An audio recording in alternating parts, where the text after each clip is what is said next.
কেউ যদি 6টা রোজা রাখে এই শাওয়ালের 3টা লাভ হয়।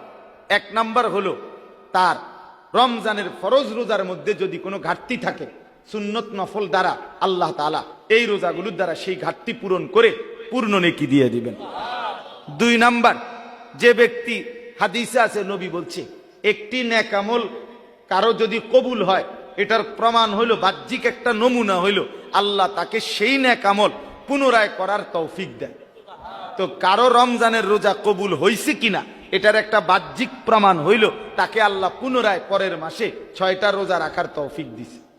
তাহলে এই 6টা রোজা যে রাখতে পারবে প্রমাণ হবে, আশা করা যাবে যারা রমজানটা কবুল হইছে, এই কারণেই আল্লাহ তাকে পুনরায় রোজা রাখার তৌফিক দিছে। আপনারা একবার সুবহানাল্লাহ কন্ত, আবার কন্ত, আবার বলেন তো। এ কয়বার কইলেন? এই প্রথমবার বলার কারণে এটা কবুল হইছে দেখা দ্বিতীয়বার বলার তৌফিক হইছে, দ্বিতীয়বার এটা কবুল হইছে দেখা তৃতীয়বার বলার তৌফিক হইছে। কারো ফজরের নামাজ কবুল হইলে জোহরের নামাজের চাহিদা হয়, কারো জোহর কবুল হইলে আসরের চাহিদা হয়, কারো সকালের নাস্তা হজম হইলে দুপুরের খাবারের চাহিদা হয়, কারো দুপুরের খানা হজম হইলে রাতের খানার চাহিদা হয়। ঠিক তেমনি ভাবে এক এক ওয়াক্ত নামাজ কবুল হইলে পরের ওয়াক্ত নামাজের চাহিদা তৈরি।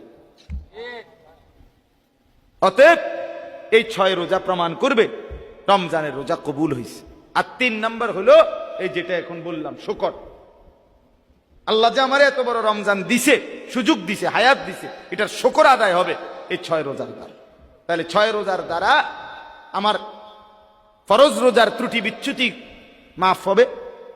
এই 6 রোজার দ্বারা আমার পিছনের রমজান কবুল হয়েছে এটার প্রমাণ মিলবে। 6 রোজার দ্বারা আল্লাহর শুকর আদায় করার একটা দৃষ্টান্ত, একটা নমুনা হবে।